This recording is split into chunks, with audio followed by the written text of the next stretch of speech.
everybody, welcome back to another episode of 5 Minute Gaming News, the show that may or may not be 5 minutes. Today in the news, the Consumer Electronics Showcase is this weekend, and already we're starting to see a lot of things coming out of there. As a person who has been to CES, it's overwhelming, and I've never felt more out of place, but it is basically all the future tech that we expect to see in the world of electronics over the next coming years. From consoles and controllers to keyboards and mice to cell phones and so many cell phone cases. I'm talking hauls of cell phone cases. It is, like I said, not really for me, but this year there's a lot of interesting things in the world of gaming. And since there's no new consoles on the way, it's all about peripherals. I'm talking about an OLED Xbox controller, Sony's newest Project Leonardo, which is a controller designed to help players with disabilities play more easily and comfortably, and I think this one is actually pretty awesome. Through conversations with accessibility experts and incredible organizations like Able Gamers, Special Effect, and StackUp, we've designed a highly configurable controller that works in tandem with many third-party accessibility accessories and integrates with the PS5 console to open up new ways of gaming. And of course, while Sony was showing off this, they also had to mention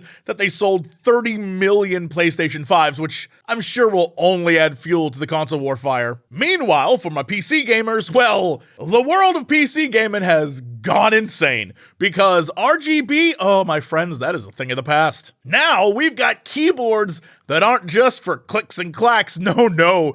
The final mouse centerpiece keyboard is a screen in the keyboard. Yep. Oh, and those tower lights y'all love, or the little screen on your cooler? That's cute. Well, now you can have holograms. I sense a great number of incoming Cortana PC builds. So yeah, that's CES. It is madness. Speaking of computer tech, I've given Nvidia a hard time over the last few weeks about their graphics cards overheating. Well, if I'm gonna do that, I gotta do this. PC Gamer reports the AMD RX 7900 XTX graphic cards are overheating, which AMD has confirmed. We are working to determine the root cause of the unexpected performance limitation of the AMD RX 7900 XTX graphic cards, AMD said in a statement. Based on our observations so far, we believe the issue is related to the thermal solution used in the AMD reference design and with a limited number of cards sold. We are working to resolve this issue for affected cards. And yeah, sure, they're working on it, but this is one of those times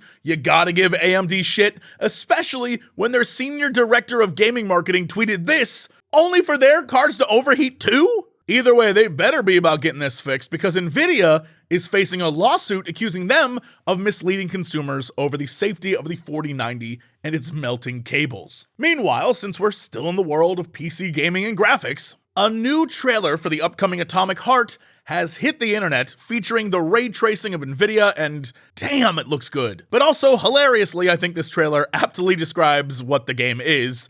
A mix of about 5 different games you've loved before. Plus, it's got a soundtrack by McGordon for good measure, and also metallic communist robot ladies for some reason. And trust me, I got no problem with that, but I am curious how everyone's gonna react on the internet as a whole once the game releases, because there's been a lot of talk about Atomic Heart over the last few months, and most of it not that great, as there have been numerous allegations not everything is as good as it looks in the game within the studio. The allegations that we've seen so far focus on the CEO, producer, a key design dev, and chief technology officer. It seems these 4 allegedly created a culture of crunch, indecision, reinventing the wheel, and a lot more that eventually led to a high turnover rate at the studio. There was no clear gameplay vision from the beginning. The art was also created on the knee and did not match the level design, says the report. A lot of the features were developed just with an eye on other games. It looked like this.